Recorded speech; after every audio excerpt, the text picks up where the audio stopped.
Live चर्चा का कार्यक्रम प्रारंभ हो रहा है। आज का जो विषय है रामचरितमानस के सुंदर कांड से हम चर्चा करेंगे। ढोल गंवार शूद्र पशु नारी। गोस्वामी तुलसीदास जी रामचरितमानस में ये चर्चा लिखते हैं। और फिर एक और विषय कि भय बिनु होई न प्रीति, कि एक प्रेम ऐसा भी है जो बिना भय के नहीं होता। तो वह जो प्रेम है वह किस प्रकार का प्रेम है और कैसे होता है, भय से प्रीति कैसे जुड़ जाती है, इसको भी समझेंगे। और किस प्रकार से सुंदर कांड में राम कथा की जो प्रसंग हैं वो आगे बढ़ते हैं, उस पर भी हम उसको देखते हुए ही सारी बातों पर चर्चा करेंगे। तो कल तक हमने देखा कि किस प्रकार से विभीषण जी श्री रामचंद्र जी की शरण में आते हैं, उनका राज्याभिषेक होता है। प्रथम वार्तालाप से ही श्री रामचंद्र विभीषण जी को लंकेश या लंकापति कहकर संबोधित करते हैं, अर्थात उन्हें लंका का राजा मानते हैं। उन्हें लंका का मंत्री नहीं मानते या रावण का भाई भी नहीं मानते। उन्हें क्या मानते हैं? लंका का राजा मानते हैं। तो लंका का राजा मानकर सारी बातें चर्चा शुरू होती हैं। हर चर्चा लंका का राजा मानकर शुरू होती है और श्री रामचंद्र जी लंका का राजा समझकर ही सारी बातें करते हैं। और बातचीत करते करते अंत में यही प्रश्न करते हैं कि हमारे सामने जो ये विशाल जिद्दी जो समंदर है, जो सागर है, जो समुद्र है, हम इसको किस प्रकार से पार करेंगे, इसके बारे में हमें विचार करना चाहिए। और यह सबसे पहले विचार वो किसके साथ करते हैं? तो विभीषण के साथ ही करते हैं। हमने कल भी इस पर चर्चा अंत में थोड़ी सी की थी, किस प्रकार श्री रामचंद्र जी विभीषण जी से पूछते हैं कि बताओ कि वो कौन सा तरीका है जिससे कि इस समुद्र को, इस जलधि को लांघा जाए। जलधि यहाँ पर समुद्र को कहा गया है। समुद्र को लांघ कर हम लंका तक पहुँच सके, लंका के समुद्र तट पर पहुँच सके और वहाँ से क्या हो सके, युद्ध का प्रारंभ हो सके और रावण को पराजित करके सीता जी को वापस लाया जा सके। तो ऐसी चर्चा वहाँ पर शुरू हो जाती है, ऐसी चर्चा को आगे बढ़ाया जाता है। तो श्री रामचंद्र जी कहते हैं, सुनी कपीस लंकापति बीरा, केहि विधि तरिय जलधि गंभीरा, संकुल मकर उरग झस जाति, अति अगाध दुस्तर सब भांति। सुनु कपीश लंकापति बीरा, हे लंकापति, हे लंकेश, हे रावण, रावण नहीं लेकिन लंकापति रावण को कहते हैं, लेकिन यहां पर श्री रामचंद्र जी विभीषण को बोल रहे हैं लंकापति। सुनु कपीस लंकापति बीरा, केहि विधि तरिय जलधि गंभीरा, संकुल मकर उरग झस जाति, अति अगाध दुस्तर सब भांति। कि समुद्र को किस प्रकार से पार किया जाएगा। और भगवान राम के इस बात को सुनकर बहुत सारे मछलियां भयभीत हो जाती हैं, व्याकुल हो जाती हैं। और तब विभीषण जी विचार देते हैं कि समुद्र जो है, जो सागर है, वो आपके कुल देवता के रूप में है, क्योंकि आपके ही पूर्वज सगर ने, राजा सगर के नाम से ही सागर नाम पड़ा है इस जलाशय का। इस जलाशय का पृथ्वी पर गर्मी बहुत थी। राजा सगर ने तपस्या कर जीवों के त्राण के लिए एक पुण्य का कार्य किया था, बहुत कठोर तपस्या की थी। हमारे ऋषि मुनियों की तपस्या से ही ये संपूर्ण सृष्टि मनुष्यों के रहने लायक बनी और इसका विकास हो पाया। तो राजा सगर ने कठोर तपस्या की थी, जैसे राजा भगीरथी ने कठोर तपस्या करके गंगा जी को धरती पर उतारा था, ऐसे कथा आती है। तो ऋषियों की तपस्या का परिणाम, हमारे राज ऋषियों की तपस्या का परिणाम, राज ऋषि जो राजा भी थे और ऋषि भी थे, वो राजनीति करते हुए भी ऋषियों जैसी सोच रखते थे, दृष्टा भाव रखते थे और उसी भावना से अपने राजपाट को संभालते थे, अपने सारे कर्म करते थे। तो ये प्रक्रिया इस प्रकार से आगे बढ़ती है और श्री रामचंद्र जी इसी प्रकार से विभीषण से पूछते हैं तो विभीषण यही सलाह देते हैं कि प्रभु हमें यही चाहिए कि पहले हमें समुद्र देवता हैं उनका सम्मान करते हुए, उनका अपमान ना हो, उनका सम्मान करते हुए हमें जो है उनसे प्रार्थना करनी चाहिए। हो सकता है कि हमारी प्रार्थना को सुनकर वो हमारी बात मान जाएंगे और हमें मार्ग दे देंगे, अपना पानी कम कर लेंगे, अपना जल दूसरे हिस्सों में ले जाएंगे। समुद्र तो बहुत बड़ा है, दूसरे हिस्सों में अपने जल को ले जाएंगे और हमें यहाँ पर रास्ता दे देंगे। तो कुछ इस प्रकार की विचारधारा विभीषण जी रखते हैं, लेकिन लक्ष्मण जी को ये विचार भाता नहीं है। लक्ष्मण जी कहते हैं कि ये अच्छा नहीं होगा, यदि हम समुद्र को अपने बाणों से सुखा देंगे तो रावण तो वैसे ही भयभीत हो जाएगा और शत्रु पक्ष को हमारी क्षमता और शक्ति का पता भी चल जाएगा।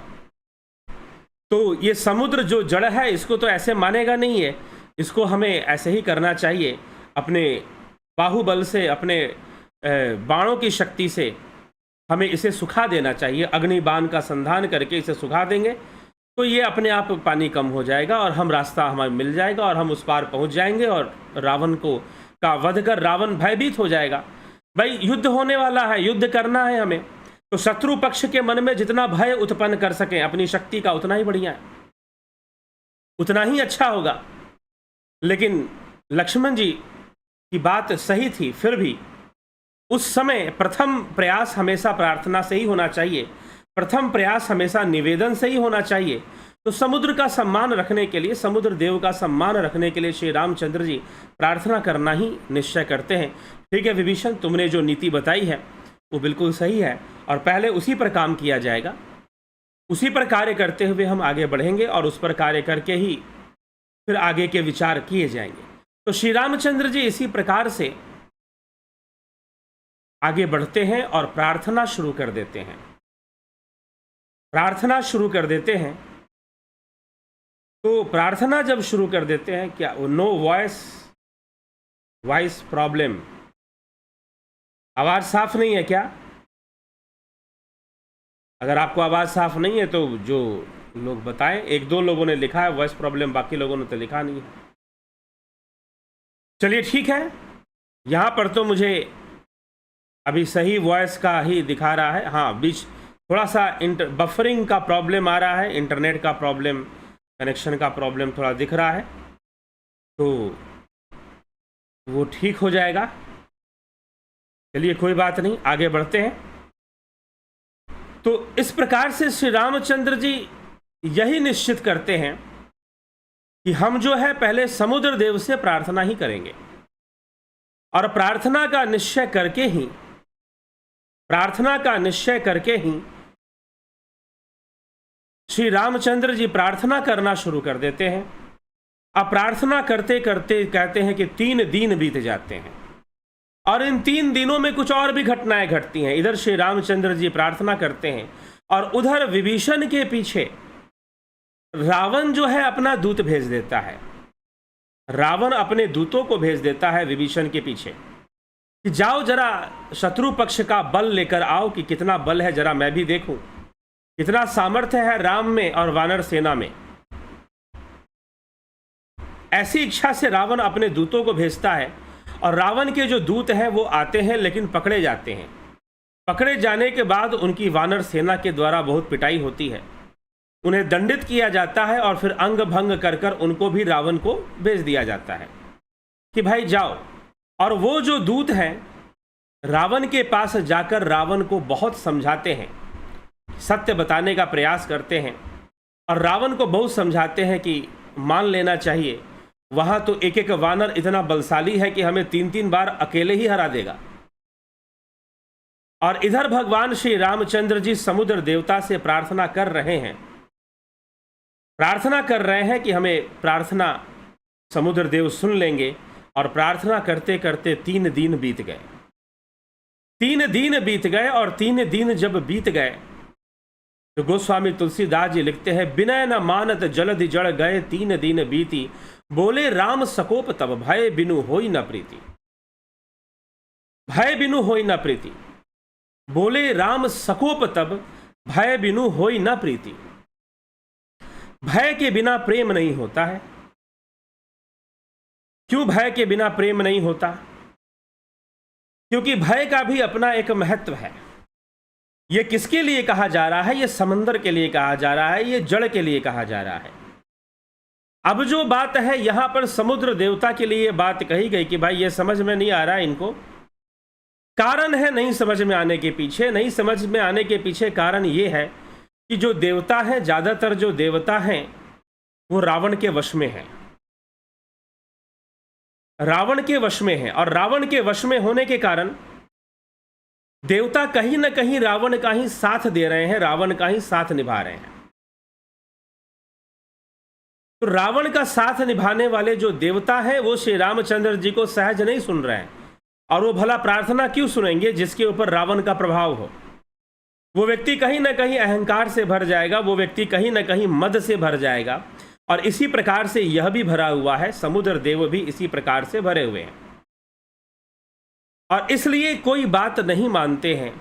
और जड़ तत्व तो है ही। अब होगा क्या? श्री रामचंद्र जी ने कहा कि भाई लाओ लक्ष्मण, अब तो धनुष बाण की भाषा ही यह समझेगा। प्रार्थना तो हमारी समझ नहीं रहा है। प्रार्थना, क्षमा, यह सामर्थ्यवानों का ही, सामर्थ्यवान अगर प्रार्थना करता है। इसलिए कहते हैं, रामधारी से दिनकर की एक कविता आती है, वो लिखते हैं कि क्षमा शोभती उस भुजंग को जिसके पास गरल हो, उसका क्या जो दंतहीन विषहीन विनीत सरल हो। तो क्षमा तो वही दे सकता है जिसके पास शक्ति है, और जिसके पास कोई ताकत ही नहीं है बेचारे को, अब वो किसी को क्षमा देता है तो उसकी मजबूरी है। क्षमा शोभती उस भुजंग को जिसके पास गरल हो, जिसके पास विष है। ठीक है, तो इस प्रकार से जो भगवान है 3 दिन तक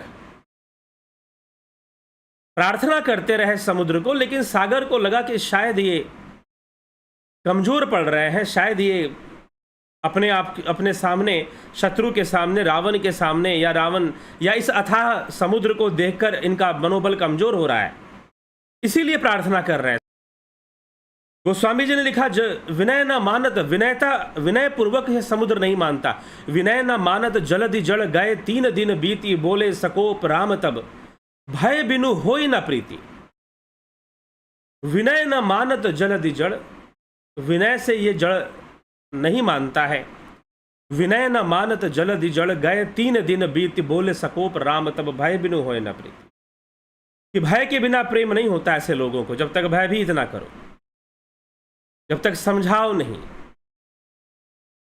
तब तक पांडवों ने भी ऐसे ही जीवन व्यतीत किया।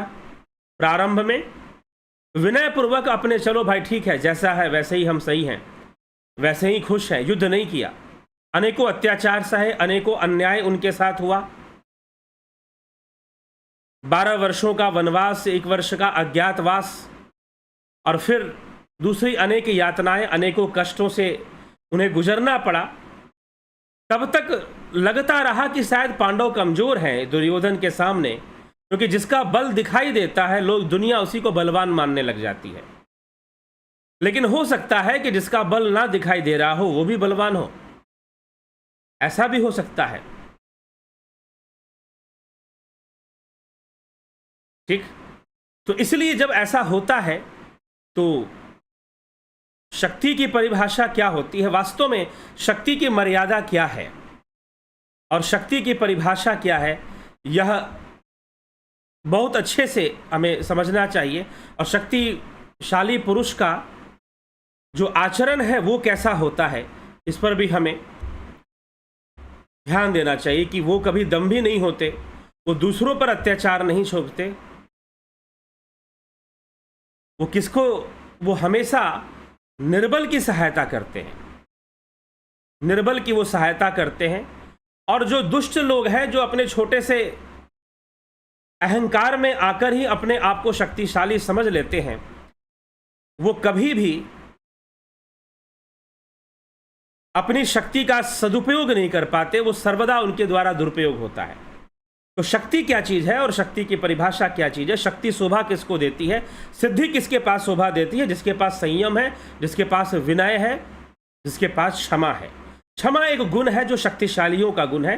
क्षमा सबका गुण नहीं हो सकता है, सबका गुण नहीं हो सकता है।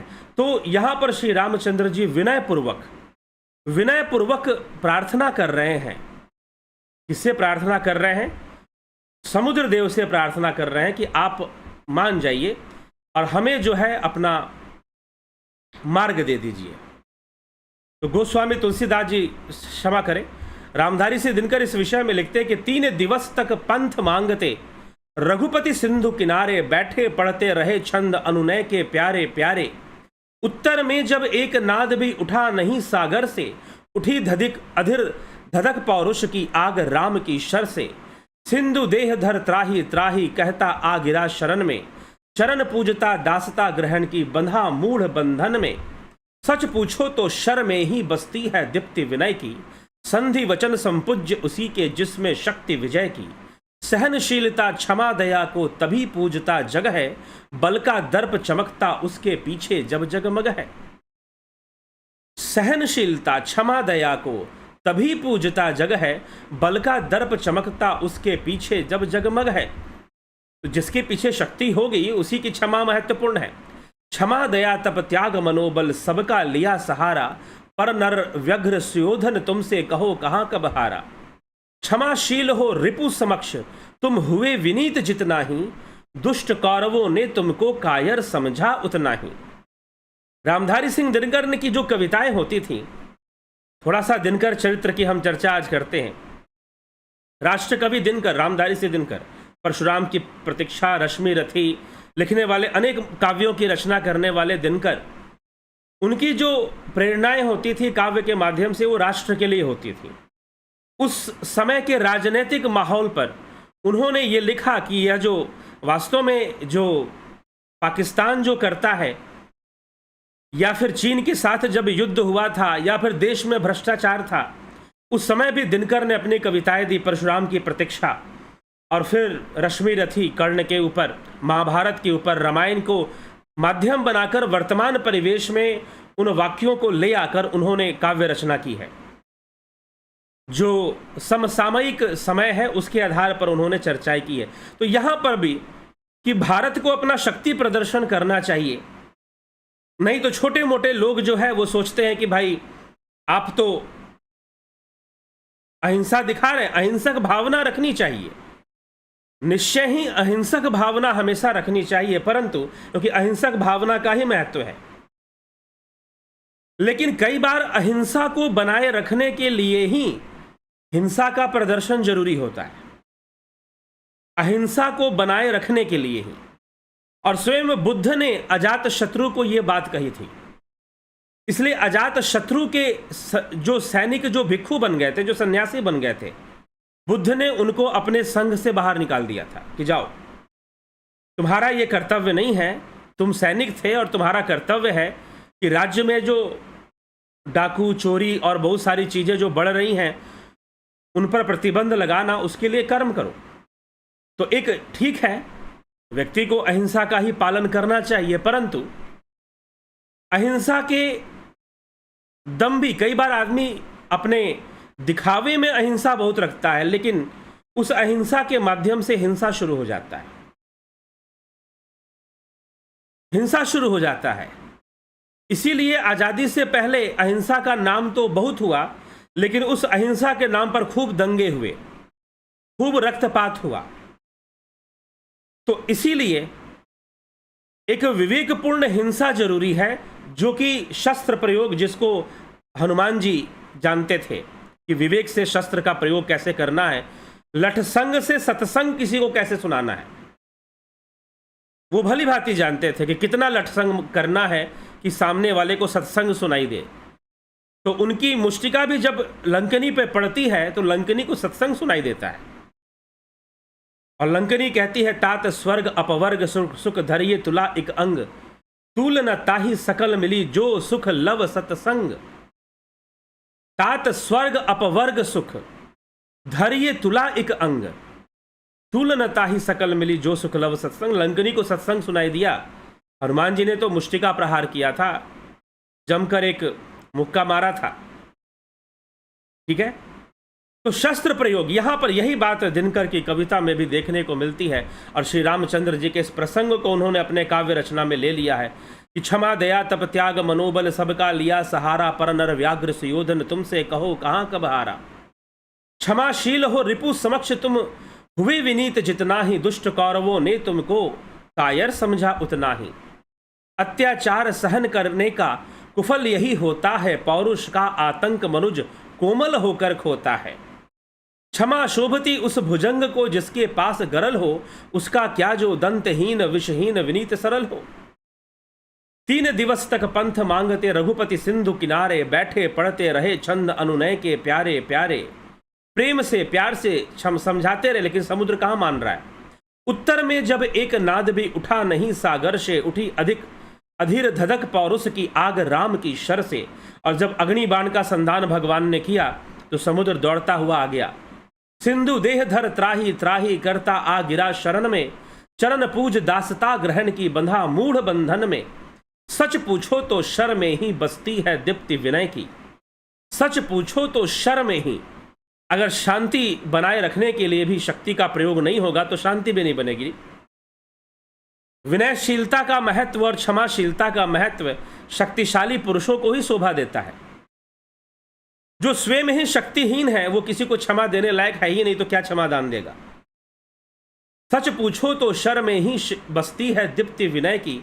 संधि वचन संपूज्य उसी के जिसमें शक्ति विजय की। संधि वही, 2 लोगों में युद्ध हो रहा है, लड़ाई हो रही है, संधि वही कराएगा जो ताकतवर है। संधि वचन संपूज्य उसी के जिसमें शक्ति विजय की। सहनशीलता क्षमा दया को तभी पूजता जग है, बल का दर्प चमकता उसके पीछे जब जगमग है। और श्री रामचंद्र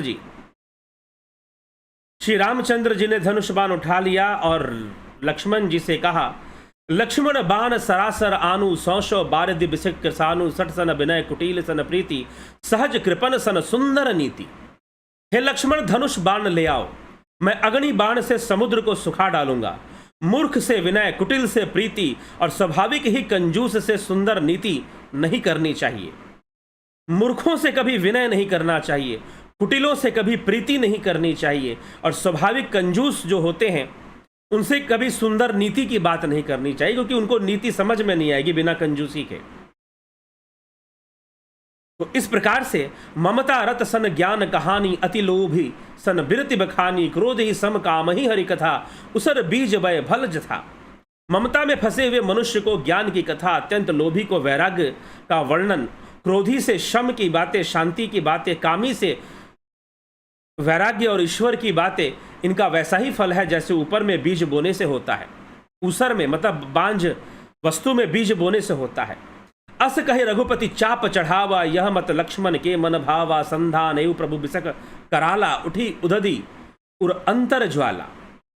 ऐसा कहकर श्री रघुनाथ जी ने धनुष चढ़ाया। यह मत लक्ष्मण जी के मन को बहुत अच्छा लगा। प्रभु ने भयानक अग्नि बाण का संधान किया, जिससे समुद्र के हृदय के अंदर अग्नि की ज्वाला उठ गई। अभी तो मात्र खींचा ही था, समुद्र में कंपन पैदा हो गया और समुद्र जो है व्याकुल हो गया। मकर उरग झस गण अकुलाने, जरत जंतु जलनिधि जब जाने, कनक थार भरी मणिगण गाना, विप्र रूप आयु तजिमाना। मगर मक्ष जो है सांप और बड़ी बड़ी मछलियां व्याकुल होने लगी। जब समुद्र ने जीव को जलते जाना, तब सोने के थाल में अनेक मणियों को भरकर अभिमान छोड़कर वो विप्र रूप धारण करके वहां आ गया। काटई पद काटई पई कदरी फरई, कोटि जतन को सींच, विनय न मान खगेश सुनु, डाट ही पई नव नीच। हे गरुड़ जी, वो काकभूषणी कहते हैं, चाहे कोई करोड़ों उपाय करे सींचे, पर केला तो काटने पर ही फल देता है। नीच विनय से नहीं मानता, वह डांटने पर ही झुकता है। इसी तरह यही हालत समुद्र देव की भी है। सभय सिंधु गही पद प्रभु केरे, क्षमहु नाथ सब अवगुण मेरे, गगन समीर अनल जल धरनी, इनकई नाथ सहज जड़ करनी। समुद्र ने भयभीत होकर प्रभु के चरण पकड़ लिए और कहा कि हे नाथ, मेरे सब अवगुण क्षमा कीजिए। हे नाथ, आकाश वायु और अग्नि, जल और पृथ्वी, इन सब की जो करनी है वो जड़ रूप में ही होती है, तो मुझे आप क्षमा कीजिए, मुझे क्षमा दान दीजिए। तो क्षमा दान बार बार मांग रहे हैं कि मुझे क्षमा कीजिए और क्षमा दान दीजिए। तो यहाँ पर समुद्र देव चरण पकड़ लेते हैं और मेरे अवगुणों को क्षमा कर दीजिए। आकाश वायु अग्नि जल और पृथ्वी, इन सब की करनी स्वभाव से ही जड़ है। ये जड़ है, ये देवता कहलाते हैं क्योंकि ये देते हैं। सृष्टि को इनके द्वारा मिलता है, जीव जगत को इनके द्वारा प्राप्त होता है बहुत कुछ, इसलिए ये देवता कहलाते हैं, लेकिन ये जड़ हैं। इन्हें जड़ तत्व के रूप में कहा कि हम सब तो जड़ हैं, ऐसे हम कहाँ समझेंगे। तो आपने कृपया हमें क्षमा कीजिए हमारे स्वभाव को जानते हुए। प्रभु बल किन्ही मोहि सिक दिन्ही मर जादा पुनि तुम्हारी किन्नी ढोल गंवार शूद्र पशुनारी सकल ताड़ना के अधिकारी। अब यहां पर प्रभु प्रताप में जाब सुखाई उतर ही कटकु न मोर बड़ाई प्रभु आज्ञा अपेल श्रुति गाई करऊं सो बेगी जो तुम ही सुहाई। प्रभु के प्रताप से मैं सूख जाऊंगा और सेना पार उतर जाएगी, इससे मेरी बड़ी बड़ाई होगी, मेरी मर्यादा नहीं रहेगी। तथापि प्रभु की आज्ञा अपेल अर्थात आपकी आज्ञा का उल्लंघन नहीं किया जा सकता, ऐसा वेद कहते हैं। अब आपको जो अच्छा लगे मैं तुरंत वही करूंगा, आपको जो अच्छा लगता है मैं वही करूंगा। और उस समय समुद्र देव जो हैं मान जाते हैं कि मैं अपने जल को कम कर लूंगा, मैं थोड़ा सा सूख जाऊंगा, इससे जीवों की रक्षा भी हो जाएगी और फिर मेरी भी रक्षा हो जाएगी। और समुद्र देव अपना साम्राज्य खोता हुआ देख मान जाते हैं। लेकिन जाते जाते समुद्र देव एक बात कहते हैं जो बहुत चर्चा में होती है और बार बार ऐसा कहा जाता है कि तुलसीदास जी ने रामचरितमानस में लिखा है कि ढोल गंवार शूद्र पशु नारी सकल ताड़ना के अधिकारी प्रभु भल किन्नी मोहे सिख दिन्नी मर जादा पुनि तुम्हारी किन्नी ढोल गंवार शूद्र पशु नारी सकल ताड़ना के अधिकारी। जो ढोल है, जो गंवार है, अब ढोल तो वैसे एक ढोल जाति भी होती है, एक ढोल आदिवासी बंजारन जाति भी होती है जैसे ढोल बोलते हैं। ढोल बजाने वाला ढोल भी होता है एक, इसको बजाते हैं, कई उत्सव मनाते हैं उसमें ढोल बजता है। ढोल गंवार, गंवार जो शिक्षित व्यक्ति नहीं है, शिक्षित नहीं है, संस्कारी नहीं है, अशिक्षित, उसको ढोल गंवार शूद्र। शूद्र मतलब जो सेवक कैटेगरी में है, दास, वो किसी न किसी की नौकरी चाकरी करता है, विद्यावान वो भी बहुत नहीं है। ढोल गंवार शूद्र पशु मतलब जानवर, घोड़ा बैल, इनको ताड़ना पड़ता है। और नारी, नारी के ऊपर भी सही से अगर वो ना किया जाए तो वो भी गड़बड़ हो सकती है। तो इस प्रकार से ये विचारधारा किसने रखी? समुद्र देवता यहां पर रख रहे हैं। ढोल गंवार शूद्र पशु नारी सकल ताड़ना के अधिकारी, इनको तो दंडित करना पड़ता है। जैसे आपने मुझे ताड़ा है, भगवान राम ने धनुष बाण उठाया और भय दिखाया। ताड़ना का मतलब क्या है? ताड़ना का मतलब शिक्षा देना। कैसे शिक्षा देना? दंडित करके शिक्षा देना या फिर डरा धमकाकर शिक्षा देना कि भाई मेरी बात मानो, ऐसे करो। जैसे बच्चों को हम ताड़ते हैं, कैसे ताड़ते हैं बच्चों को? ताड़ने का बहुत सारा अर्थ होता है। ताड़ने का अर्थ क्या है? यद्यपि इस प्रसंग पर हम आएंगे, ताड़ना का अर्थ बहुत तरह के लोग निकाल देते हैं। ठीक है, इस प्रसंग को पढ़ेंगे तो इसलिए प्रसंग को पढ़ना सीखिए। कई महात्मा जी लोग राम कथा करते हैं, नए नए अर्थ लेकर आते हैं, तो ये नए नए अर्थों से बचना चाहिए। बहुत सारे अर्थ निकालने की जरूरत नहीं है। कुछ महात्मा जी लोग कहते हैं ताड़ना नहीं ताड़ना, मतलब कि इनको ये भी तर जाते हैं। ढोल भी तर जाएगा, गंवार भी तर जाएगा, शूद्र भी तर जाएगा, पशु भी तर जाएगा, नारी भी तर जाएगी। तो ताड़ना शब्द का अर्थ है यहां पर तारना। तारना मतलब मुक्त कर देना, मोक्ष दे देना। तो ये भी तर जाते हैं। कुछ ऐसा अर्थ निकाले महात्मा जी, लेकिन मैं असंतुष्ट था। वास्तव में इसका ये अर्थ है ही नहीं। यहां पर मुक्ति और मोक्ष का कोई लेना देना ही नहीं है। व्यर्थ में अर्थ का अनर्थ करने की जरूरत नहीं है। एक जगह किसी ने अर्थ निकाला कि ढोल गंवार शूद्र पशु नारी, तुलसीदास जी ने लिखा है सकल ताड़ना के अधिकारी। तो एक ने अर्थ निकाला कि ताड़ना मतलब देखना। उत्तर यूपी में, बिहार में जो भाषा चलती है उसमें कई बार ताड़ना, भाई हमको ताड़ रहा है, ताड़ा मतलब घूर के देख रहा है, घूर रहा है।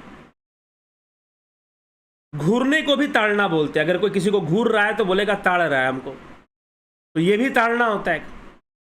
लेकिन यहां पर जो ताड़ना शब्द है वो भयभीत करने के लिए है, डराने के लिए है, धमकाने के लिए है, जो समुद्र देव के साथ हुआ है। इसको भी ताड़ना बोलते हैं। या दंडित करना, दंडित करना भी ताड़ना होता, किसी को कष्ट पहुंचाना, किसी को ताड़ना। और इस चौपाई में इसका यही अर्थ है, कोई दूसरा अर्थ नहीं है। यहां ताड़ना का अर्थ मुक्ति नहीं है, यहां ताड़ना का अर्थ मोक्ष नहीं है, यहां ताड़ना का अर्थ घूर के देखना भी नहीं। अरे भाई प्रसंग पढ़ो, अर्थ का अनर्थ क्यों? ज्यादा विद्वान बनने के चक्कर में अर्थ का अनर्थ नहीं निकालिए, ठीक है? तो यहां ताड़ना का अर्थ है दंडित करना, ताड़ना का अर्थ है भयभीत करना। लेकिन यहां समझने वाली बात यह है कि यह प्रसंग क्या है। तुलसीदास जी ने, अरे तुलसीदास जी ने कथा लिखी है, तुलसीदास को गाली क्यों दे रहे हो बेकार में? तुलसीदास जी ने प्रसंग लिखा है। क्या यह जो वाक्य है क्या शिव जी बोल रहे हैं? क्या यह वाक्य शिव जी के मुख से निकल रहा है? जी नहीं। यह वाक्य क्या राम जी के मुख से निकल रहा है? जी नहीं। यह कौन बोल रहा है? यह समुद्र देव बोल रहे हैं, जिससे भगवान राम 3 दिन तक प्रार्थना करते रहे, तब भी उसके कान में जू नहीं रेंगी। वो श्री रामचंद्र जी के पास आया नहीं, वह राम जी के पास आया नहीं, जड़ बनकर बैठा रहा, अहंकार में बैठा रहा। अहंकार अपने तमोगुण के वशीभूत बैठा रहा, तामसी बनकर बैठा रहा। इसलिए तामसी बनकर बैठा रहा तो जो तमोगुणी लोग हैं वो अपने आप को, होता क्या है ना, मान लो कि कोई किसी ने चोरी कर ली, मान लीजिए किसी ने चोरी कर ली और वो पकड़ा गया, पुलिस ने उसे पकड़ लिया या किसी ने उसे पकड़ लिया, तो या उस चोर की ही बात नहीं कर रहा हूं मैं, कोई भी व्यक्ति अपने किसी कार्य को करते हुए पकड़ा गया तो वो क्या उदाहरण देगा? अरे भाई ये सब तो ऐसे ही चलता है, वो भी चोरी करते हैं, ऐसे कितने बड़े बड़े लोग, नेता लोग चोरी करते हैं। वो दूसरों की चोरी की बातें बताएगा, दूसरों की चोरी की बातें बताएगा। तो अब यहां पर समुद्र देव पकड़े गए हैं। समुद्र देवता जो है, समुद्र जो नहीं आ रहा है, जलधि न मानत विनय न मानत जलधि जड़ गए 3 दिन बीते, 3 दिन बीत गया, 3 दिन से उससे अनुनय विनय किया जा रहा है। 3 दिन से श्री रामचंद्र जी उससे अनुनय विनय कर रहे हैं कि भाई मान जाओ, प्रार्थना कर रहे हैं, उसकी पूजा कर रहे हैं, लेकिन वो मान नहीं रहा है। तब राम जी ने जब अग्नि बाण का संधान करना शुरू किया तो वो दौड़ते हुए आया, चरण में गिर गया। तो अब वो बेचारा क्या करे? अपनी सफाई तो देना है ना उसको, समुद्र देवता को अपनी सफाई तो देनी है ना। क्या बोलेगा राम जी से? तो उसने भाई अपने साथ सबको गिन लिया। उसने गिन लिया कि जो 5 तत्व होते हैं, अग्नि पृथ्वी वायु आकाश जल, सब तो जड़ ही हैं, तो मैं भी उन्हीं में से हूं, मुझको उन्हीं में से समझिए और मेरे ऊपर दया कीजिए। ढोल गंवार शूद्र पशु नारी सब तो ताड़ना के ही अधिकारी होते हैं, तो मुझको भी उन्हीं में से गिनिए और मुझ पर दया कीजिए। तो वास्तव में ये जो विचारधारा है, ढोल गंवार शूद्र पशु नारी सकल ताड़ना के अधिकारी, यह तुलसी की विचारधारा नहीं है, यह श्री रामचंद्र जी की विचारधारा नहीं है। यह समुद्र जैसे मूर्ख, जड़, अहंकारियों की भाषा है ये, यह दुष्टों की भाषा है। यह एक दुष्ट प्रवृत्ति का जो कि रावण के प्रभाव में है। प्रसंग को पढ़िए, प्रसंग क्या कह रही है। बड़े बड़े विद्वान हैं, प्रसंग को छोड़ देते हैं और अर्थ का अनर्थ निकाल देते हैं। प्रसंग क्या कह रहा है? यह जो विचारधारा है, ढोल गवार शूद्र पशु नारी सकल ताड़ना के अधिकारी, यह राम जी के विचार। राम जी ने तो अपनी विचारधारा अरण्य कांड में ही क्लियर कर दी ना, चाहे कोई किसी भी धर्म का हो, किसी भी जाति का हो, कोई भी हो, भक्ति बिना सब जो है बिना पानी के बादल के समान है। अरण्यकांड सबरी प्रसंग में ही वहां पर भगवान राम कह देते हैं, जाति पाति कुल धर्म बड़ाई, इस तरह से चौपाई आती है, आपने सुना, उस पर हम चर्चा पहले ही कर चुके। चाहे किसी की कैसी भी जाति हो, कैसी भी पाति हो, कैसा भी कुल हो, कैसी भी धर्म हो, कैसी भी बड़ाई हो, कुछ भी हो, भक्तिहीन नर सोही कैसे, बिनु जल बारिद देखिए जैसे, बिना जल के जो बादल है उसके समान भक्तिहीन नर है। तो इसीलिए भगवान के लिए तो सीधा कह दिया भगवान ने कि कहा रघुपति सुन भामि निभाता, मानहु एक भगति के नाता। तो श्री रामचंद्र जी तो अपनी विचारधारा पहले ही रख चुके हैं इस विषय में। और जब ये लिखा जा रहा है कि रघुवर राउर इहे बड़ाई, निदरी गनी आदर गरीब पर करत कृपा अधिकाई, ये विचारधारा इस विषय में रामचंद्र जी की विचारधारा पहले ही प्रस्तुत हो चुकी है, पहले ही आ चुकी है। तो अब इस बात को लपेटने का कोई जरूरत नहीं है कि तुलसीदास जी ने ढोल गंवार शूद्र पशु नारी, अरे मानस पढ़ो, सही से पढ़ो, समझ में आ जाएगा क्यों लिखा।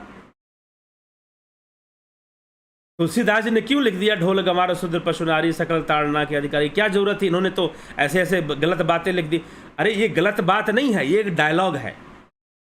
अब मान लो कि फिल्म चल रहा है, वहां पे कोई विलियन है और विलन का जो कोई मित्र है, और विलन का जो मित्र है वो हीरो ने उसको पकड़ लिया, अब पकड़ लिया तो वो उससे माफी मांग रहा है, वो डायलॉग मार रहा है कुछ ना कुछ।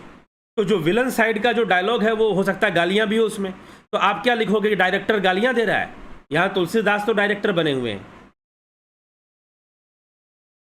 डायलॉग राइटिंग स्क्रिप्ट राइटिंग सारी उनकी है। तो यहां पर तुलसीदास जी को कुछ कहने की जरूरत नहीं है, और ये कोई सिद्धांत नहीं है। ये डायलॉग किसका है? ये विचारधारा किसकी है कि आपने ही मर्यादा की है कि ढोल गंवार अब होता है ना कि हम जब अब क्या कहते हो जो लोग, अब ध्यान से सुनो, जब आदमी कोई काम करता है, गलत भी काम करता है, अरे भगवान करवा रहा है तभी तो मैं कर रहा हूं। एक ऐसे व्यक्ति थे, सिगरेट बहुत पीते थे। मैंने समझाया कि इतना सिगरेट क्यों पीते हो, क्यों इतना स्मोकिंग करते हो? तो उन्होंने कहा कि अरे नहीं, मैं कहाँ पी रहा हूं, भगवान ही पिलवा रहा है, सब ऊपर वाला सब पिलवा रहा है। अब जब से हमारे देश में ऊपर वाले की विचारधारा मिक्स हो गई है ना, तब से बेड़ा गर्क हो रखा है।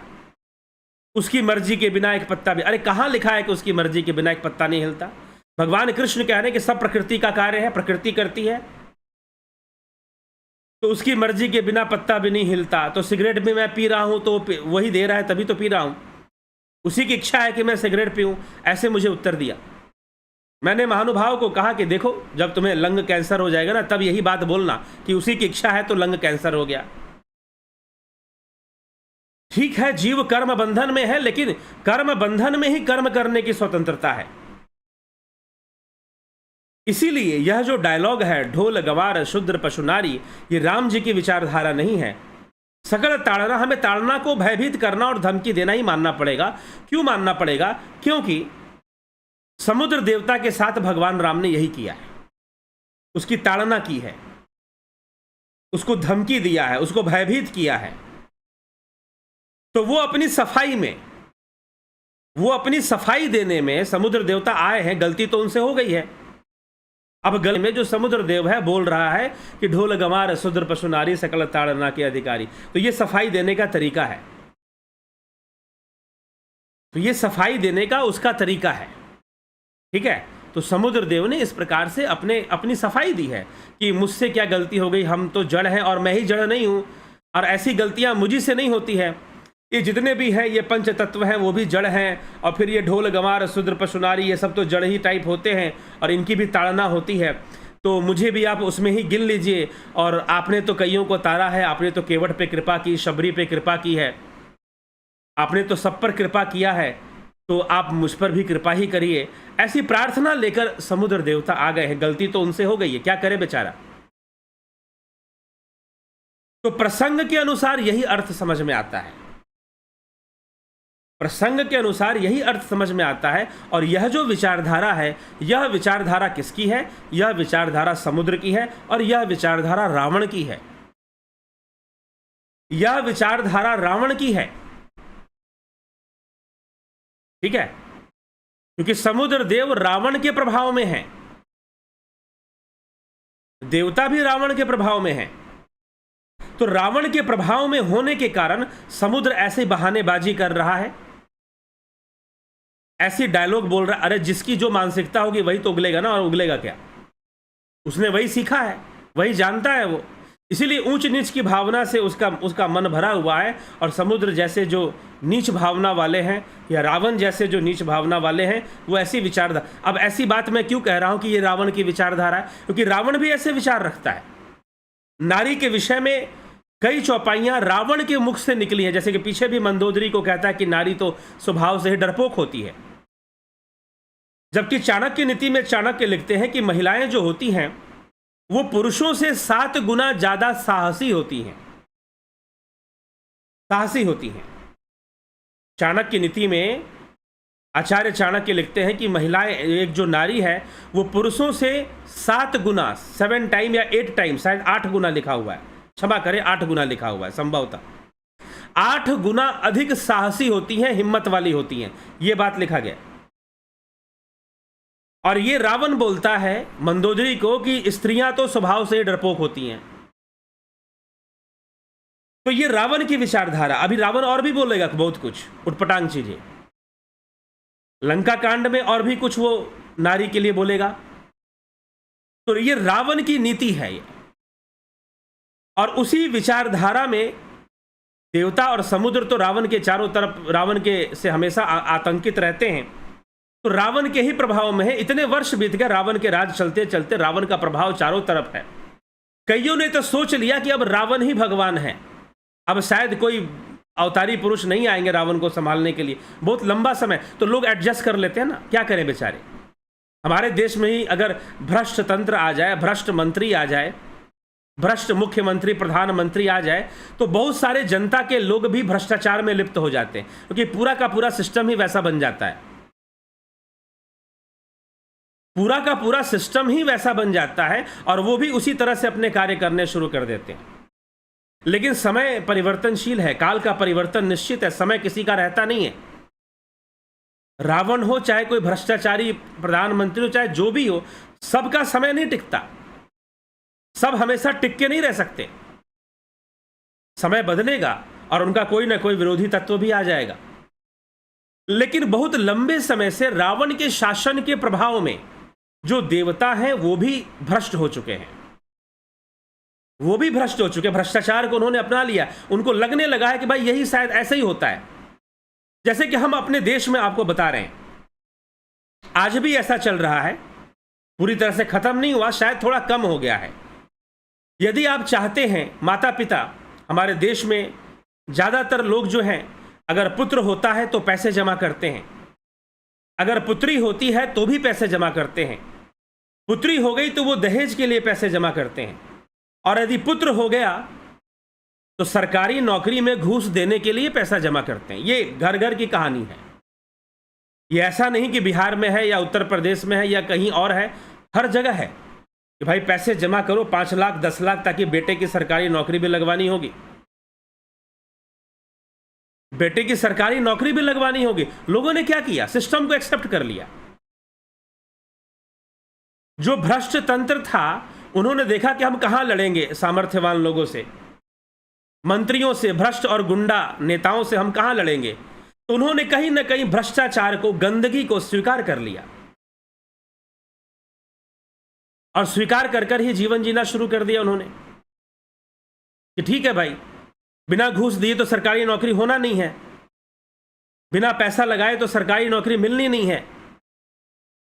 तो अब बेटे के लिए भी पैसा जमा करो ताकि घूस घूस देकर इसकी सरकारी नौकरी बीएसएफ में या सीआरपीएफ में या फिर पुलिस में या कोई खास डिपार्टमेंट नहीं, रेलवे में, चाहे जो भी हो। इस तरह की धारणा हमारे देश के लोगों के अंदर है। ये सत्य है, मीडिया वाले कभी नहीं सुनाएंगे ये आपको, कोई न्यूज़ चैनल आपको कभी नहीं बताएगा ये बात कि आज भी सरकारी नौकरी के लिए लोगों को 5 लाख 10 लाख 20 लाख 25 लाख तक, नौकरी के ऊपर डिपेंड करता है कि किस ओहदे का नौकरी है, किस लेवल की जॉब है, गवर्नमेंट जॉब। तो हवलदार में भर्ती के लिए, तो रेलवे में भर्ती के लिए लोग बहुत सारा ब्लैक मनी लगाते हैं, घूस का पैसा देते हैं। आज भी है, आज भी ये सिस्टम है। ठीक है, तो ये मित्रों, ये समस्या समझिए। तो इस तरह से रावण का भी राज्य इसी प्रकार का था। तो लोगों ने भ्रष्ट तंत्र को, देवताओं ने भी भ्रष्ट तंत्र को स्वीकार कर लिया था और समुद्र ने भी भ्रष्ट तंत्र को स्वीकार कर लिया था। समुद्र ने भी भ्रष्ट तंत्र को स्वीकार कर लिया था। तो ये जो भ्रष्ट तंत्र है, इसको एक्सेप्ट करने के कारण समुद्र देवता की जो बुद्धि है वो खराब हो गई है और वो अपनी बिगड़ी हुई बुद्धि से आकर रामचंद्र जी को कह रहे हैं, ढोल गवार शूद्र पशु नारी सकल ताड़ना के अधिकारी। क्या करें बेचारे, अपनी सफाई दे रहे हैं, अपनी सफाई में कह रहे हैं। तो ये कोई सिद्धांत नहीं है, ये कोई रामचरितमानस की विचारधारा नहीं है, यह कोई श्री राम जी की विचारधारा नहीं है और यह तुलसीदास की भी विचारधारा नहीं है। ऐसे इस बात को समझना चाहिए, ऐसे इस बात को समझना चाहिए। हमें इस बात को इस प्रकार से समझकर चलना चाहिए, तभी हम इसका सही अर्थ निकाल पाएंगे। वहाँ पर ताड़ना का अर्थ भयभीत करना है, डराना, धमकाना है, क्योंकि समुद्र देवता को श्री राम जी ने धमकाया है, डराया है, भयभीत किया है, ताड़ा है। तो उस ताड़ने का अर्थ यही है। लेकिन इस समुद्र देव की अपनी सफाई है, बेचारा अब पकड़ा गया, चोर पकड़ा गया तो सफाई तो देगा। तो वो सफाई देते हुए बोलते हैं कि ढोल गंवार सुदर पशु नारी सकल ताड़ना के अधिकारी। इस तरह से इसका अर्थ निकलता है। प्रसंग पढ़िए पूरी तरह से, क्योंकि जैसे ही आप ताड़ना को मोक्ष बता देंगे तो सारा प्रसंग झूठा हो जाएगा। फिर सारा प्रसंग झूठा हो जाएगा अगर आपने ताड़ना का अर्थ मोक्ष निकाल लिया तो। ठीक है, तो इसलिए अर्थ का अनर्थ नहीं करना चाहिए। बहुत ज्यादा अर्थ निकालने के बजाय उस प्रसंग को सही से पढ़ना चाहिए कि उसमें कहा क्या जा रहा है, सीन दृश्य क्या चल रहा है, सीन क्या चल रहा है। ये मैं जो भी यहाँ पे अर्थ निकालता हूँ, मुझे कई लोग मैसेज करते हैं कि फलाने कथावाचक ने ऐसे ऐसे अर्थ बताया है। शायद किसी ने मैसेज किया था कि पूंछ का ये अर्थ निकाला है, हनुमान जी के पूंछ का। सुना है, मैं भी बहुत सारे कथावाचकों को सुन चुका हूं और सुनता हूं। तो कोई भी काल्पनिक अर्थ ना निकालकर हमें वैज्ञानिक अर्थ की ओर और प्रासंगिक अर्थ की ओर चलना चाहिए। वैज्ञानिक और प्रासंगिक अर्थ ही निकालना चाहिए कि वो प्रसंग क्या चल रहा है और उस प्रसंग में कौन सी बात चल रही है, तो सही अर्थ हम निकाल पाएंगे। नहीं तो उस अर्थ को बदल देने से, हमने अगर ताड़ना को मोक्ष कर देंगे हम, तो जो प्रसंग चल रहा है उसमें अंतर आ जाएगा, फिर उसमें अंतर आ जाएगा, ये समस्या हो जाएगी। इसीलिए ढोल गंवार शूद्र पशु नारी सकल ताड़ना के अधिकारी, यह रामचरितमानस की विचारधारा नहीं है, ये तुलसीदास की भी विचारधारा नहीं है, यह रामचरितमानस की भी विचारधारा नहीं है, ये श्री रामचंद्र जी की भी विचारधारा नहीं है, यह समुद्र देव की विचारधारा है जो रावण के प्रभाव में है और जड़ है, मूर्ख है। 3 दिन तक विनय पूर्वक अनुनय विनय भगवान करते रहे, फिर भी नहीं सुना, और अंत में सब सिर झुकाकर फिर अपना भागते भागते आया। और जब चोरी पकड़ी गई तो अपनी सफाई दे रहा है, और सफाई देते हुए बोल रहा है ढोल गंवार शूद्र पशु नारी सकल ताड़ना के अधिकारी। तो ये इस तरह से इस प्रसंग को समझना चाहिए। इसके लिए तुलसीदास जी को कभी दोष नहीं देना चाहिए और ना कहना चाहिए कि तुलसीदास ने ये लिख दिया वो लिख दिया। अरे रामायण पढ़ो ना, रामचरितमानस का तुलसीकृत रामचरितमानस को पढ़िए पहले, उसको तुलसीकृत रामायण भी कहते हैं, उसको पढ़िए और उसको पढ़कर किस बात से डायलॉग चल रहे हैं, प्रसंग चल रहे हैं, उसको समझिए और समझ के निर्णय लीजिए। ऐसे ही निर्णय मत ले लीजिए कि तुलसीदास ने ये लिख दिया, तुलसीदास जी ने वो लिख दिया। ठीक है, तो चलिए इसी के साथ हम विराम की ओर अब चलेंगे और आपके कमेंट्स भी पढ़ेंगे। क्या आप कहते हैं, कैसी आप चर्चा करते हैं। काशीनाथ जी बहुत बहुत अभिनंदन है आपका। नवीन कुमार जी, संत कुमार भाटी जी, सतीश मास्टर जी, AK भट्ट, राम लखन राजपूत, राजू पाल हरि, अशोक श्रीवत्स, अवनी प्रधान, विमला शाह, सोमू,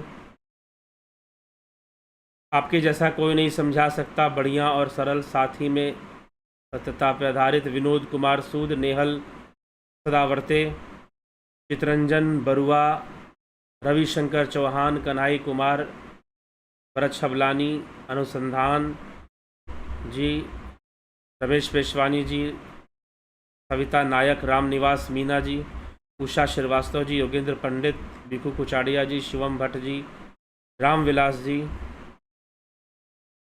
रतन सिंह जी, अशोक गोयल जी, कमलेश खैरनर जी, स्मिता सावंत, राम सिंह कश्यप, रूपलाल विश्वकर्मा, AK भट्ट, स्मिता सावंत, कालिंद्र सेठ, सविता नायक, भरत छबलानी, विसलाल बहादुर सिंह, गंभीर शाह, उत्कर्ष तिवारी, गोविंद प्रसाद नीमा, रचना RK, हीरालाल यादव, कुंभाराम, मनीष जादव, सरिता रंगीरे, जोंती दत्ता, श्वेता राय सिन्हा, देवरतन बलदावा, विष्णुचंद्र मौर्य, कुलदीप कुमार जी, विनोद कुमार शर्मा, ओम राज हेम्ब्रोम। ओम, क्या कोई 45-50 सही से शिव मंदिर चला रहा हो और नशा करता हो तो क्या उसको ज्ञानी समझना चाहिए? अगर नशा करता है और नशे में गलत कार्य करता है तो उसको ज्ञानी कैसे समझ सकते हैं? और नशा करने की जो शिव भक्त हैं वो तो अमृत के नशे में रहते हैं। शिव जी कहते हैं कि सोमधारा छरेद या तो ब्रह्मरंध्राद वराणे पित्वा आनंद मस्त्वाम यस एवं मध्य साधक। सोमधारा बरसती है, ब्रह्मरंध्र से अमृत की धारा बरसती है। पित्वा आनंद मस्त्वाम, मध्य साधक, मध्य साधक मतलब मध्य का पान करने वाला। मध्य साधक किसको बोलते हैं? जो अंतर में जो अमृत है उसको पीता है, बाहर का अमृत नहीं पीता। वो जो खेचरी साधक है, जो अमृत साधक है, वो खेचरी साधक है। जो खेचरी को सिद्ध करके अमृत का पान पीता है उसको मध्य साधक कहा गया, उसको सोमरस कहा गया है। ये शिव जी के नाम पर नशा करना गलत है। शिव महापुराण में कहां लिखा है कि शिव जी गांजा पीते थे, भांग पीते थे? जरा खोज के दिखाओ। पूरे शिव महापुराण में किस अध्याय में लिखा है कि शिव जी गांजा और भांग पीते थे? अगर नहीं दिख तो फिर क्यों पीते हो? फिर शिव मंदिर में रहते हुए क्यों पान करते हो? कहीं ऐसा लिखा है? अरे साधना में नशा है, प्रणव साधना। जो लोग प्रणव साधना करते हैं, यहां पर ध्यान योग सीखते हैं और प्रणव साधना करते हैं, उनको नशा महसूस होता है। जब वो प्रणव साधना में लीन होते हैं तो नशे में हो चले जाते हैं, ऐसा लगता है कि नशे में है। साधना का एक नशा होता है, ध्यान का एक नशा होता है, सुरती की एक नशा होती है। सुरती का, जब सुरती चढ़ती है तो उसका एक नशा होता है। शिव जी उस नशे में रहते थे। लेकिन गांजा पीना, भांग पीना और शराब पीना, मद्यपान, मदिरा पीना, ये सब कहां पर लिखा है? शिव महापुराण में कौन सा श्लोक है जिसमें यह लिखा है कि शिव जी भांग पीते हैं, गांजा पीते हैं? हाँ ठीक है, विषैली चीजें। भगवान शिव ने विष धारण किया था, अमृत। जब अमृत और विष निकलने की बात थी समुद्र मंथन से, तो जब विष निकला तो शिव जी ने धारण किया था। सृष्टि की रक्षा के लिए विष धारण किया था, संसार की रक्षा के लिए विष धारण किया था शिव जी ने। तो विषैली चीजें, भांग, धतूरा, ये शिव जी को चढ़ाई जाती हैं, ये चढ़ती हैं। लेकिन ये कोई प्रसाद नहीं है कि जिसको इसको ग्रहण किया जाए और इसको पिया जाए। यहां गलत हो जाते हैं हम। इसलिए मैं कहता हूं पूरे शिव महापुराण में दिखाओ कहां ऐसा वर्णन है कि शिव जी भांग पीते हैं, गांजा पीते हैं या मदिरा पान करते हैं। प्रणव साधना में एक नशा है, प्रणव में एक नशा है, अमृत में एक नशा है। मध्य साधक उसे कहा गया है, जो अमृत खेचरी सिद्ध करने वाला साधक, अमृत का पान करने वाला साधक, वो मध्य साधक उसे कहा गया है। स्वयं शिव जी इसे कहते हैं, स्कंद पुराण में वर्णन आता है संभवतः, क्या कि सोमधारा छरिद, सोमधारा बरसती है। ब्रह्मरंध्र, इस स्थान को ब्रह्मरंध्र कहते हैं, यहां से सोमधारा बरसती है। योग करोगे तब बरसेगी, ध्यान योग से सोमधारा बरस। या तो ब्रह्मरंध्राद वरान ने, हे पार्वती, ऐसे बरसती है। पार्वती जी वो कह रहे हैं पित्वा आनंद मस्त्वाम, जो पीता है वो आनंद में मस्त होता है। मध्य साधक, उसी को मध्य साधक, खेचरी सिद्ध करने वालों को मध्य साधक कहते हैं। वो मध्य का पान करते हैं। ये आध्यात्मिक गुण रहस्य का बात है, ये कथा कहानियों से नहीं मिलेगा। जो ध्यान योग करते हैं वही सही से इन रहस्यों को जान सकते हैं, समझ सकते हैं। इसलिए कहते हैं ध्यान योग का कोर्स, अगर आध्यात्मिक रहस्यों को समझना चाहते हैं तो ध्यान योग का कोर्स करिए, समझ में आएगा। प्रमोद कुमार जी, हरिओम। आदि गुरु शंकराचार्य और आचार्य शंकर क्या अलग थे? नहीं, एक ही थे। मिथिलेश सिंह, आचार्य शंकर कई जगह, विवेक चूड़ामणि में भी आचार्य शंकर लिखा हुआ है, शंकराचार्य को ही लिखा हुआ है। प्राकृतिक चिकित्सा में थायराइड का इलाज होगा क्या? जी हाँ, प्राकृतिक चिकित्सा में इसके ऊपर हम वीडियो ले आएंगे। कल हम चर्चा ले आएंगे। किसी ने कुछ बहुत गंभीर प्रश्न किया है तो हम चर्चा ले आएंगे, उसमें क्या क्या होता है सब बताया जाएगा। मनोज CSC,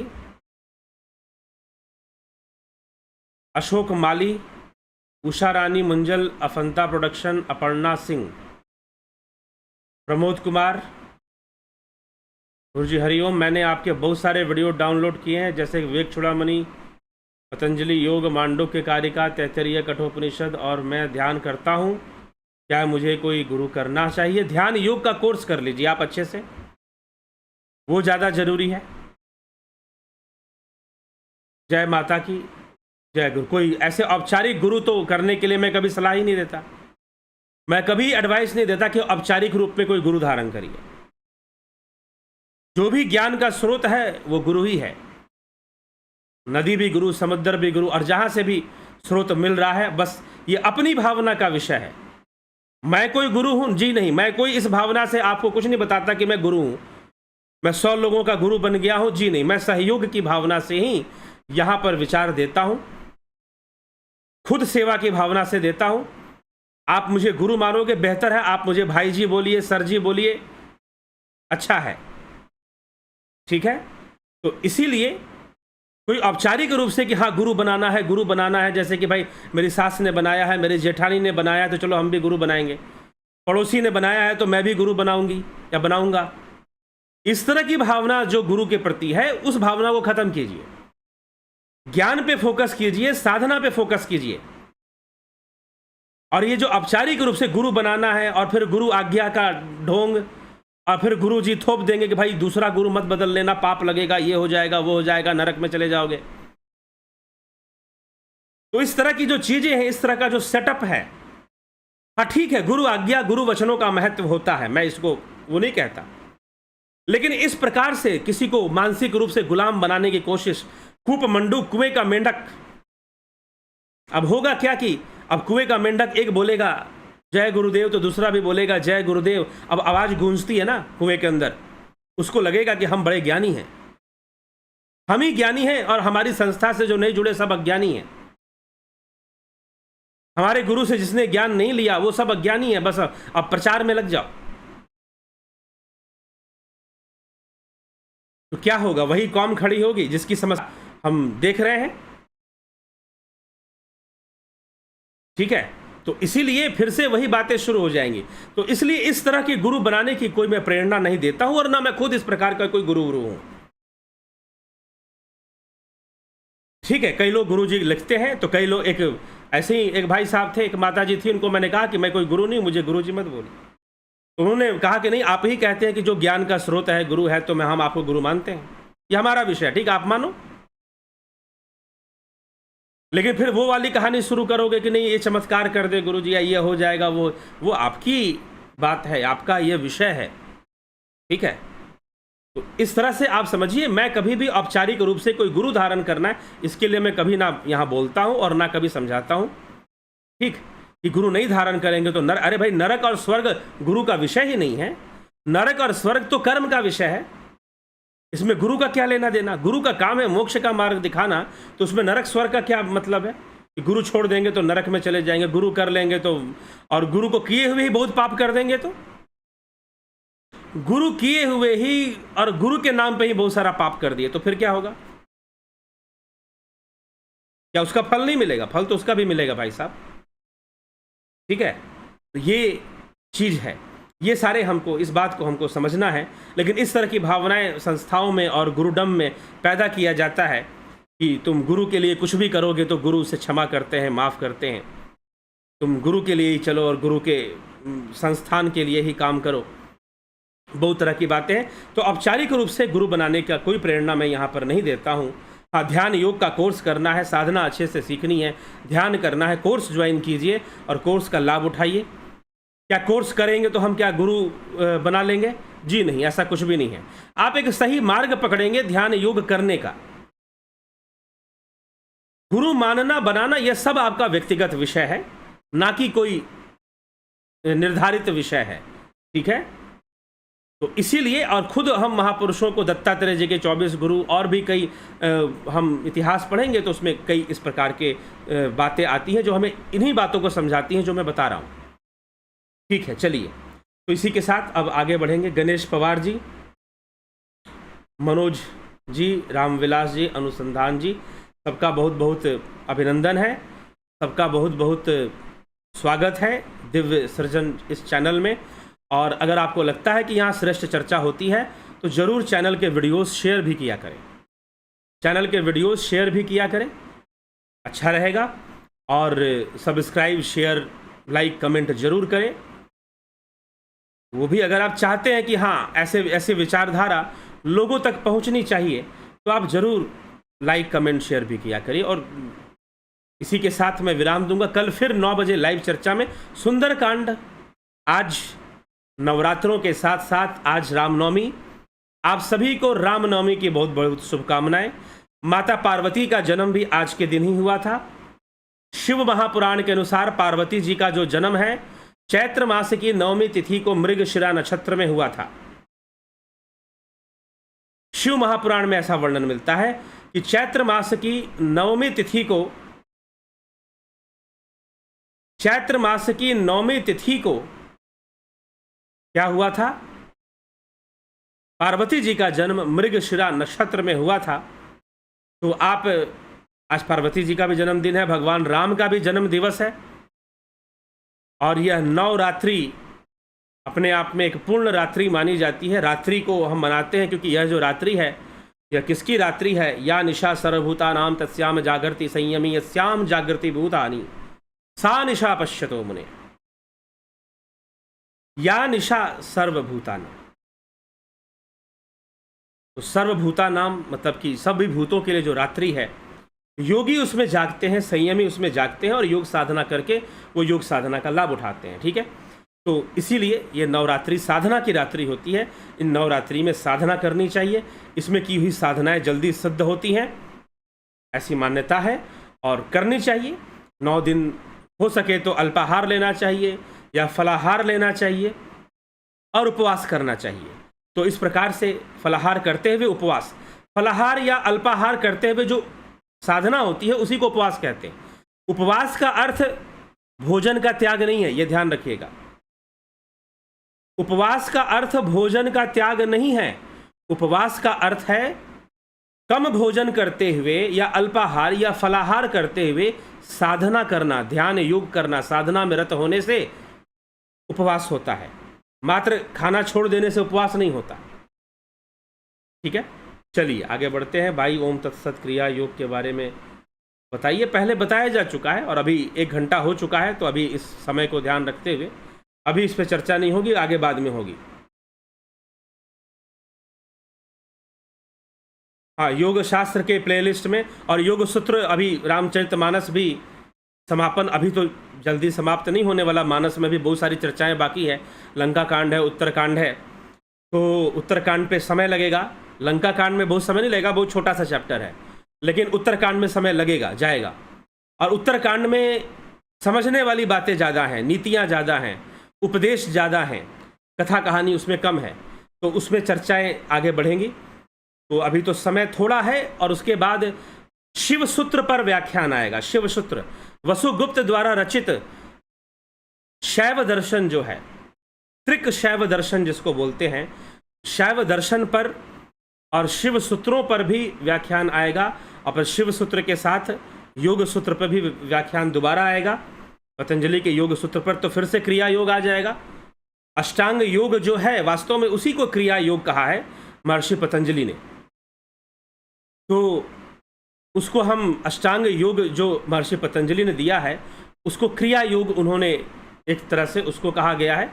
और 3-4 क्रियाएं उसमें ईश्वर प्रणिधान है और अष्टांग योग का अभ्यास है। ये सारी चीज़ों को उसमें क्रिया योग के अंदर उसको दिया गया है। तो उसको हम क्रिया योग हम समझेंगे। योग सूत्र पे चर्चा होगी, पहले भी हो चुकी है, उसको भी सुन सकते हैं। पीछे के जो वीडियोज़ हैं उसको अभी आप देख सकते हैं, नहीं तो आगे अभी चर्चा होगी। योग सूत्र पे दोबारा चर्चा आएगी। बहुत लोगों ने रिक्वेस्ट किया है कि पहले के जो ऑडियो है क्वालिटी अच्छी नहीं है, तो अच्छे से वीडियोज़ नहीं बनी है, लाइव में नहीं हुआ है चर्चा, वीडियोज़ डाली गई हैं। तो लाइव सेशन में योग सूत्र चलेगा, लाइव सेशन में योग सूत्र चलेगा, तो वो जल्दी ही चलेगा। और बहुत बड़े योग सूत्र साइकोलॉजिकल चीज़ है, मनोवैज्ञानिक चीज़ है। मनोवैज्ञानिक व्याख्या उसमें बहुत ज़्यादा मिलती है। तो मन के ऊपर से कई परतें हटते हैं, तो बहुत सारा चीज़ हमें जीवन के विषय में अपने बारे में समझ में आता है। तो चलिए उन सभी विषयों पर हम चर्चा करेंगे और योग सूत्र पर आगे बढ़ेंगे। तो उसमें क्रिया योग अच्छे से फिर बता दिया जाएगा। तो इसी के साथ विराम देते हैं। कल फिर मिलते हैं लाइव चर्चा में 9 बजे। आप सभी से बहुत बहुत आभार आप सभी का।